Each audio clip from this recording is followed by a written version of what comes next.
बिस्मिल्लाहिर्रहमानिर्रहीम। हेलो अस्सलाम वालेकुम स्टूडेंट्स, कैसे हो आप? मैं हूं आपका फिजिक्स टीचर और हम कर रहे हैं 10 क्लास की फिजिक्स का unit 12 geometric optics. Last topic इसमें हमने जो डिस्कस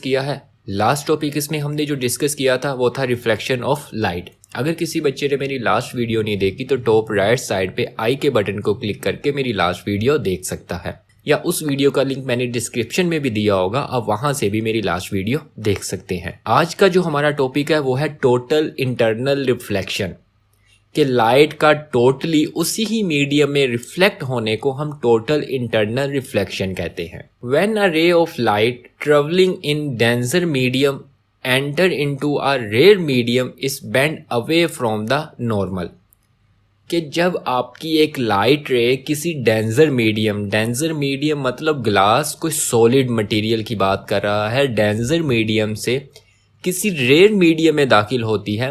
रेयर मीडियम से मुराद वो एयर की बात कर रहा है, जिसके मॉलिक्यूल पास होंगे वो डेंसर मीडियम होगा और जिसके मॉलिक्यूल दूर दूर होंगे वो रेयर मीडियम होगा। वो कह रहा है कि जब आपकी एक लाइट रे किसी डेंसर मीडियम से रेयर मीडियम में एंटर होती है वो नॉर्मल से दूर हो जाती है, अवे फ्रॉम दी नॉर्मल। अब यहाँ पे देखो, आपके पास दो मीडियम हमने दिखाए हुए हैं, एक ग्लास जो कि एक डेंसर मीडियम है, एक एयर जो कि रेयर मीडियम है, और यहाँ पे मैंने एक नॉर्मल लाइन ड्रॉ कर दी।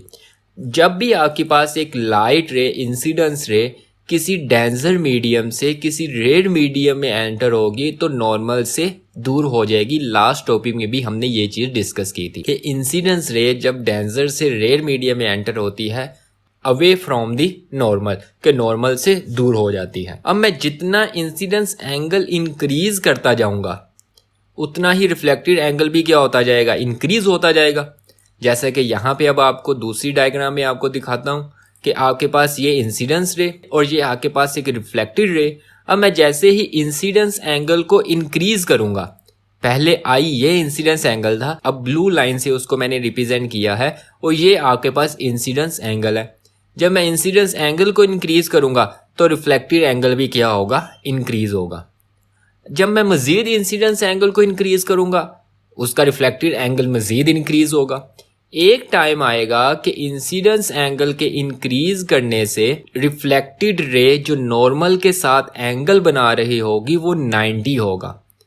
तो इस पॉइंट पे जिस पे आप इंसिडेंस एंगल को इंक्रीज कर रहे हो जबकि रिफ्लेक्टेड रे नॉर्मल के साथ एंगल 90 बना दे, इसे हम क्रिटिकल एंगल भी कहते हैं। The angle of incidence that cause the reflected ray in the rare medium to bend through out 90 is called critical angle.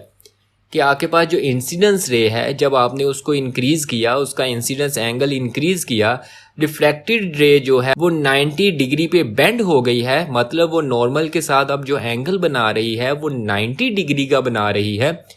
उस टाइम इस पॉइंट को हम क्रिटिकल एंगल कहते हैं। क्रिटिकल एंगल से मुराद ये है कि अगर मैं इंसिडेंस एंगल कम करूंगा फिर ब्लू पे आऊंगा तो ये लाइन येलो पे आ जाएगी। तो इंसिडेंस एंगल कम करने से ये एयर में जा रही है, और जैसे ही मैं इंसिडेंस एंगल मजीद इंक्रीज करूंगा ये रिफ्लेक्टेड रे क्या करेगी, उसी ग्लास मीडियम में वापस लौट आएगी। तो ये वो पॉइंट है जिसे हम क्रिटिकल एंगल कहते हैं। When the angle of incidence become larger than the critical angle no reflection occur. अगर आपके पास इंसिडेंस एंगल ग्रेटर होगा क्रिटिकल एंगल से, इंसिडेंस एंगल क्रिटिकल एंगल से बड़ा होगा तो किसी किस्म की रिफ्रैक्शन नहीं होगी। रिफ्लेक्शन क्या था कि लाइट का एक मीडियम से दूसरे मीडियम में एंटर होना। लेकिन जब आपका इंसिडेंस एंगल इंक्रीज हो गया है तो रिफ्लेक्शन नहीं होगी, तो क्या होगा, उसमें फिर रिफ्लेक्शन हो रही होगी। जैसा कि यहाँ पे अब आपको एक और डायग्राम में इस चीज़ को एक्सप्लेन करते हैं। ये आपके पास इंसिडेंस रे और लाइट का रिफ्लेक्ट होके उसी मीडियम में वापस आना, इसे हम रिफ्लेक्टेड रे कहते हैं।